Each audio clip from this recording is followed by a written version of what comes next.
आज के भारत में वो उसको सपने देखने की जरूरत नहीं है, उसको मालूम है कि ये पॉसिबल है। मैंने जो आपको होमवर्क कहा था तो उसका क्या प्रोग्रेस हुआ है? और आपसे बात करते वक्त सर पीछे जो मेरे ये जंग तिरंगा लगाया था। ये वही तिरंगा है सर।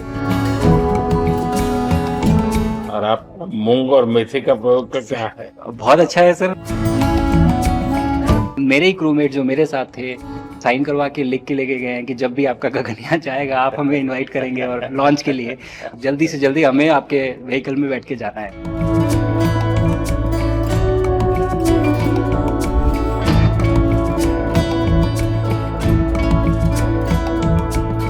आप लोग जब इतनी बड़ी यात्रा करके वापस पहुंचते हैं, जी सर।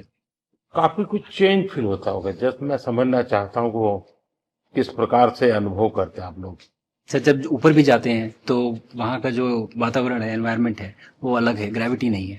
आप जाते हैं उसमें तो सीटिंग अरेंजमेंट वैसा ही रहता है जो वैसे ही रहता है सर। और पूरे 23-24 घंटे उसमें निकालना पड़ता है। हाँ सर, लेकिन एक बार जब आप अंतरिक्ष में पहुंच जाते हैं तो आप सीट खोल के अपना हार्नेस खोल के आप उसी कैप्सूल में आप मूव अराउंड आप जा सकते हैं, इधर उधर चीजें कर सकते हैं। इतनी जगह है उसमें? बहुत तो नहीं है सर, लेकिन थोड़ी बहुत है। मतलब आपका फाइटर जेट का कॉकपिट है उससे तो ज्यादा अच्छा है। उससे तो ज्यादा अच्छा है सर। बट पहुंचने के बाद सर काफी कुछ चेंजेस होते हैं, जैसे पूरा आपका हार्ट स्लो हो जाता है, तो वो कुछ बदलाव होते हैं और वो फिर लेकिन 4-5 दिन में बॉडी आपकी यूज टू हो जाती है, वहां आप नॉर्मल हो जाते हैं। और फिर जब वापस आते हैं तो फिर वही दोबारा से वही सारे चेंजेस आप मतलब चल नहीं सकते वापस आते हैं, तो चाहे आप कितने भी स्वस्थ हो। मुझे बुरा नहीं लग रहा था, मैं ठीक था, लेकिन फिर भी जब पहला कदम रखा तो मैं मतलब गिर रहा था तो लोगों ने पकड़ रखा था मुझे। फिर दूसरा तीसरा, हालांकि मालूम है कि चलना है, लेकिन वो ब्रेन जो है वो उसको टाइम लगता है सर वापस समझने में कि अच्छा अब ये नया एनवायरनमेंट है, नया वातावरण है। यानी सिर्फ बॉडी का ट्रेनिंग नहीं है, माइंड का ट्रेनिंग ज्यादा है। माइंड का ट्रेनिंग है सर। बॉडी में ताकत है, मांसपेशियों में ताकत है, लेकिन वो ब्रेन की रीवायरिंग होनी है, उसको दोबारा से ये समझना है कि ये नया एनवायरनमेंट है। अब इसमें आपको चलने के लिए इतनी ताकत लगेगी या इतना एफर्ट लगेगा, वो वापस से समझते हैं सर। सबसे ज्यादा समय से वहां कौन था? कितने समय का? इस समय सबसे ज्यादा समय लोग एक टाइम पे करीब 8 महीने तक लोग रह रहे हैं सर। हाँ, इसी मिशन से शुरू हुआ है कि 8 महीने तक रहेंगे। अभी वहां जो लोग मिले आपको? हाँ, उनमें से कुछ लोग हैं जो कि दिसंबर में वापस आएंगे। और आप मूंग और मेथी का प्रयोग का क्या है? बहुत अच्छा है सर। मैं इस बात से बहुत सरप्राइज था कि लोगों को इसके बारे में पता नहीं था, इन चीज़ों के बारे में। फूड बहुत बड़ा चैलेंज है सर एक स्पेस स्टेशन पे। जगह कम है, कार्गो महंगा है, आप कम से कम जगह में ज़्यादा से ज़्यादा कैलोरी और न्यूट्रिशन आपको पैक करने की हमेशा कोशिश रहती है। और हर तरह से प्रयोग चल रहे हैं सर। और इनको उगाना बहुत सिंपल है, बहुत ज़्यादा रिसोर्स नहीं चाहिए स्पेस स्टेशन में। छोटा सा एक आप डिश में थोड़ा सा पानी डाल के उनको छोड़ दीजिए और वो बहुत अच्छे से 8 दिन बाद वो स्प्राउट होना शुरू हो गए थे सर, स्टेशन में ही मुझे देखने को मिले। तो हमारी जो ये टिपिकल जो हमारे कंट्री के जो ये जो सीक्रेट्स हैं मैं बोलूँगा सर, जैसे ही हमें ये मौका मिला कि हम माइक्रोग्रेविटी रिसर्च में पहुंच पाए, ये वहाँ पहुंच गए।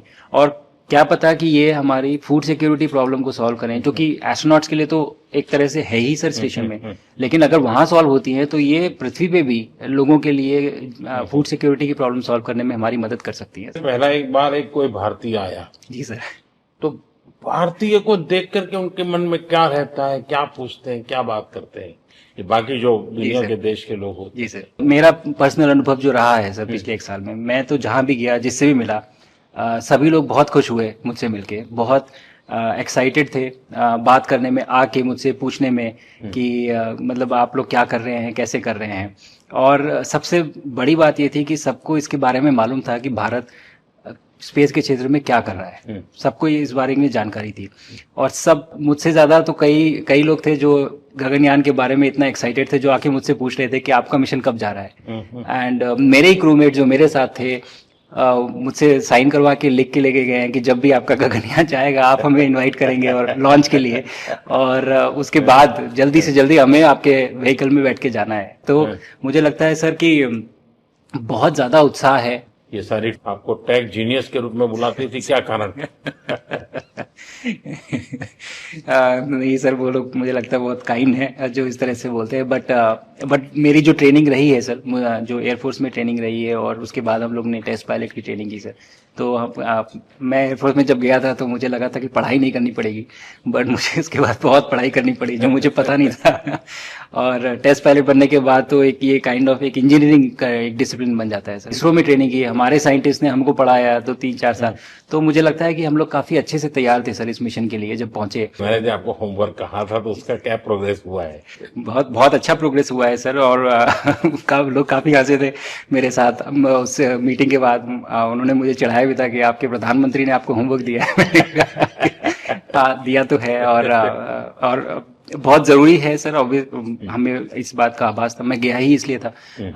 मिशन तो एक सक्सेसफुल हुआ है सर, हम लोग वापस आ गए हैं, लेकिन ये मिशन अंत नहीं है, मिशन तो शुरुआत है। तो अरे तो मैंने उसी दिन भी कहा, आपने उस दिन बोला था ये सर हमारा कि ये पहला कदम है। पहला कदम है सर। तो इस पहले कदम का मेन जो उद्देश्य था वो यही था कि हम कितना कुछ इससे सीख के हम वापस ला सकते हैं सर। देखिए, सबसे बड़ा काम होगा हमारे सामने, एक बहुत बड़ा एस्ट्रोनॉट का पूल होना चाहिए हमारे पास। सर हमारे सामने 40-50 लोग सर रेडी इस प्रकार का। सर अब तक तो शायद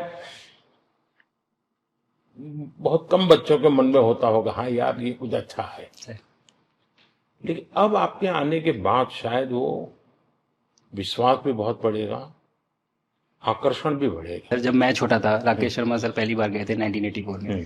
पर एस्ट्रोनॉट बनने का सपना कभी मेरे मन में नहीं आया क्योंकि हमारे पास कोई प्रोग्राम नहीं था, कुछ भी नहीं था सर। बट मैं जब इस बार गया सर स्टेशन में, तो 3 बार मैंने बच्चों से बात की। एक बार लाइव इवेंट था सर, और 2 बार रेडियो के थ्रू उनसे बात हुई। और तीनों इवेंट में सर एक बच्चा था हर इवेंट में जिसने पूछा कि सर मैं कैसे एस्ट्रोनॉट बन सकता हूँ। तो मुझे लगता है कि ये अपने आप में हमारे देश के लिए बहुत बड़ी सफलता है सर, कि आज के भारत में वो उसको सपने देखने की ज़रूरत नहीं है, उसको मालूम है कि ये पॉसिबल है, हमारे पास ऑप्शन है और हम बन सकते हैं। और आपने जैसा कहा सर कि ये जिम्मेदारी है मेरी, मुझे लगता है मुझे बहुत मौका मिला कि मैं अपने देश का रिप्रेजेंट कर पाया हूँ। और अब ये मेरी जिम्मेदारी है कि अब मैं ज़्यादा से ज़्यादा लोगों को यहाँ तक पहुँचाऊँ। अब स्पेस स्टेशन और गगनयान सर जो हमारे बड़े मिशन हैं, सर उसमें आपका एक्सपीरियंस बहुत काम आएगा। तो मुझे लगता है सर कहीं ना कहीं हमारे लिए एक बहुत बड़ा मौका है, स्पेशली सर क्योंकि जिस तरह का कमिटमेंट हमारी गवर्नमेंट आपके द्वारा जो है इस स्पेस प्रोग्राम को sustained budget every year in spite of failures, जैसे कि चंद्रयान 2 सर सक्सेसफुल नहीं हुआ, उसके बाद भी हमने कहा कि नहीं हम आगे बढ़ेंगे, चंद्रयान 3 सक्सेसफुल हुआ। ऐसे ही फेलियर होने के बाद भी अगर इतना सपोर्ट मिल रहा है और ये पूरी दुनिया देख रही है, तो कहीं ना कहीं सर हमारी इस समय क्षमता भी है और इस समय पोजीशन भी है, तो हम यहाँ पे एक लीडरशिप रोल एक्वायर कर सकते हैं सर। और एक बहुत बड़ा एक टूल होगा अगर एक ऐसा स्पेस स्टेशन जो लेड बाय भारत बट बाकी लोग आके उसका हिस्सा बने। मैंने सुनी सर आपने जो आत्मनिर्भरता इन स्पेस मैन्युफैक्चरिंग वाली आपने बात की थी सर, तो ये सारी चीजें एक ही तरह से जुड़ी हुई है। जो विजन आपने जो अभी दिया है हमें, ये गगनयान का और बैस का और फिर मून लैंडिंग का सर, बहुत बड़ा ड्रीम है सर। हम अगर आत्मनिर्भर बन के करेंगे तो अच्छा करेंगे। बिल्कुल सर।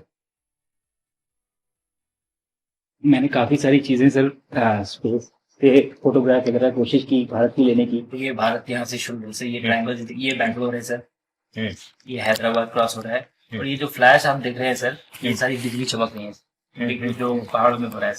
और ये क्रॉस होते ही जो डार्क एरिया आता है सर, ये हिमालय आ जाता है। और ये ऊपर की तरफ जो जा रहे हैं सर, ये तारे हैं सारे, और ये क्रॉस करते ही ये पीछे से सूरज आ रहा है सर।